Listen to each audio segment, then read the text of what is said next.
where they add the hops and everything, and that porthole right there, that's where they take the grains out that feeds the cows.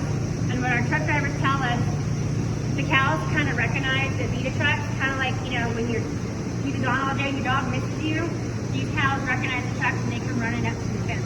Because apparently this is like a super sweet treat for them versus their regular feed that they normally get. And from there, it goes over here to the cows, where they add the hops. From there, where it's blue, that's the whirlpool. From the whirlpool, it goes into these ginormous tanks right here. That's what you saw through the window over there. And that's it has to go there to cool down. Here's our sugar kettle. This is where we make our sodas. Our Abita root beer, our vanilla cream soda, and our tea cake. What we do here is we add 3 2,200-pound bags of Louisiana pure cane sugar, add the water, and it kind of makes like a simple syrup flavor. And once that is accurate, then they add sassafras for root beer, vanilla, obviously vanilla cream soda, and cinnamon for tea cake. Over here is the malt cleaning station. That's the giant conveyor belt I was telling y'all about, which takes off all the dirt and debris and all that, and it shoots it up through these pipes on over to the malt case, which was that big giant tank, the very first one. In here is where we store our hops, because, you know, again, like I said, upstairs, it's hot down here, and this is not air conditioned in August, so usually in like the midsummer, you'd be sweating right now, because it's really hot. And it gets hotter and louder the further you go back when everything's running, but you can take a quick little whiff, smell on all the different hops that we have. So this feels good in August when you open that and it's really hot. So again, this is where everything cools down. Once it gets between 50 and 75 degrees, depending on what there's a brewing, everything comes over here to the yeast room. You can't go in, but you can take a peek. These are our yeast tanks. They start out in like 5-gallon drum buckets, kind of like the size of a Home Depot or a Lowe's bucket. Our yeast is used for 10 generations, so it doesn't mean 10 years. It means 10 generations of the beer that they are making at that time. Once it's all fermenting here, it goes into these hoses that are attached there, and then it comes this way.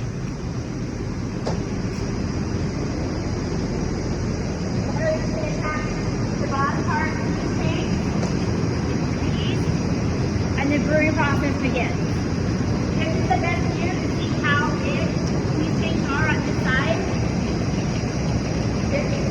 All the tanks on this side hold 800 barrels of beer, and the barrels are the size, I don't know if y'all noticed, the tap room, the trash cans that are barrels, that holds 800 barrels of that size.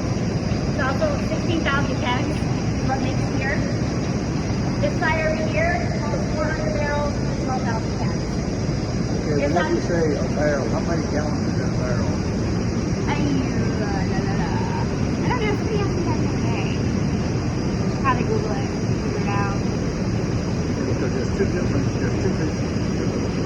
versions of barrels. You got crude oil, which is more than 50 ounces. Right. And you have water, which is 50,000. Yeah. Well, I know that like the trash station out in the tap room, those are the barrels that they That's how that is. And then, so like once for the brewmasters, just try to get to taste everything out of these nozzles, make sure everything's okay. This was the last part. Who does the tasting? The brewmasters. They taste it first before it gets kegged and sent over to us or bottled. Yeah. We don't get to do it.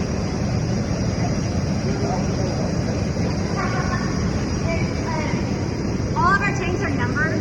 We in the tap room don't know what beer is being brewed in what tank. Obviously the brewmasters do. They have like a whiteboard in the back of their office where they have everything written down. Again, this is the last part of this building that was built. An attic, it's tile, then it's brick, further down the wall.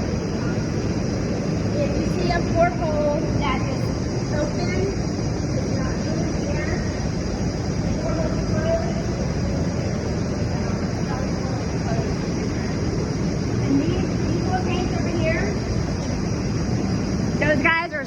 version of what we just saw upstairs. These little guys here are a smaller version of these guys here. But these are our test pilots. And a really cool thing about working here, it doesn't matter what department you're in. Again, it's tap room like me, truck driver, mechanic, bottling, packaging, HR upstairs. If you decide you want to make a beer, you get with the brewmaster and you make it in here. These will make 4 kegs, and then we'll put it in the tap room, and everybody that comes here will be our guinea pigs and taste it. And if it's successful, then they'll make it a seasonal, where it'll come out once a year. And if that's more successful, then it'll become a flagship beer and it'll be permanently done. And you get a $2,500 bonus, and you get credit for making a beer. So that's pretty cool. Yeah. And then out this way is where the truck drivers are. They work their tails off, deliver 42 states. I think they leave like 3 o'clock in the morning on Mondays. Probably don't come back until about that same time on a Friday evening. So they don't truck on Saturdays and Sundays, but I'm cool. Yeah. But see, these are some of the puddles I was telling you, but it's not beer puddles. It's like condensation or stuff.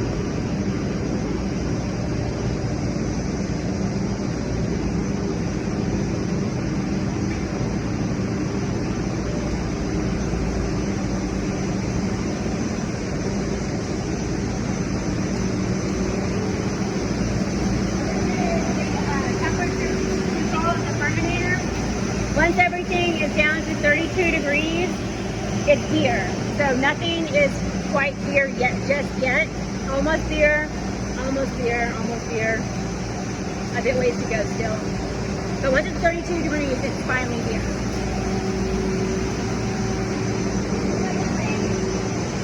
That's the hot pour. So we're making like an IPA beer, and they have to hop it 2 extra times after they hop it.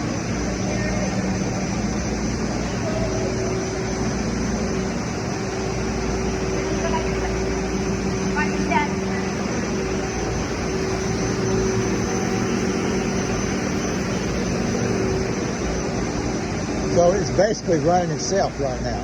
I'm sorry? I said basically it's running itself right now. There's Pretty nobody much. here to control anything. Or is there? They are. They come and go. Okay. They're hidden on the weekends. Like I said, all of our tanks are numbered. That is our number 9 tank, Brewery.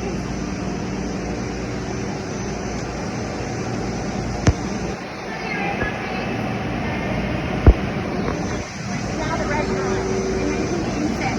These are the original ones. They still use these tanks today, but we don't use them to make our beer. Yep, stop beer falling from the ceiling. Right into it. Yeah, right.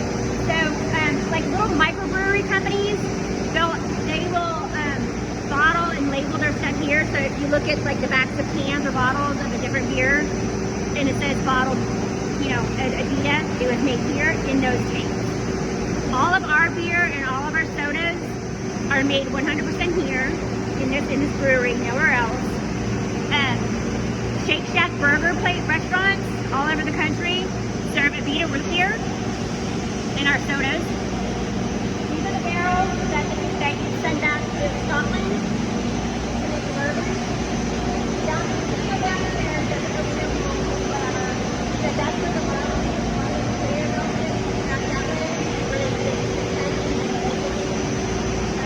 That's also where we bottle and label our rum. I don't know if y'all noticed in the tap room, we have our own rum called King and Kettle.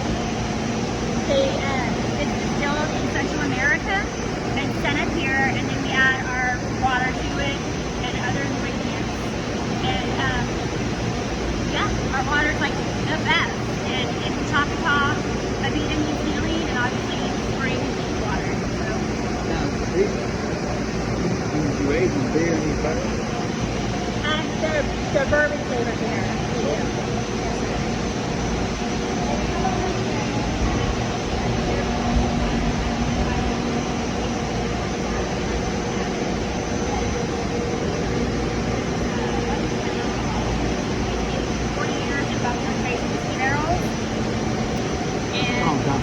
Yes, I know. And that was sold so popular, so good. So I don't know if you gotta wait 4 more years for it or how much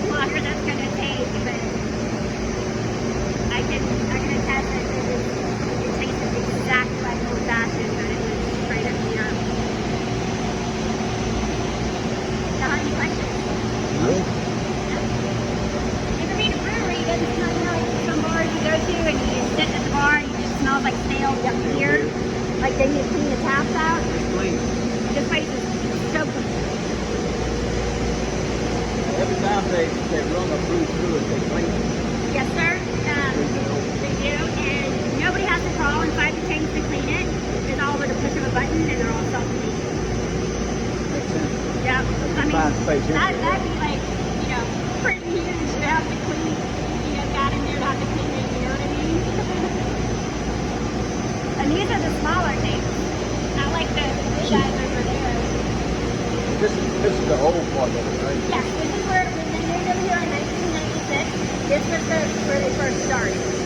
So as you can see, they start out with a 300 barrel tank, and then from here to concrete it goes to brick, and then the brick goes to tile, and everything just gets bigger and bigger.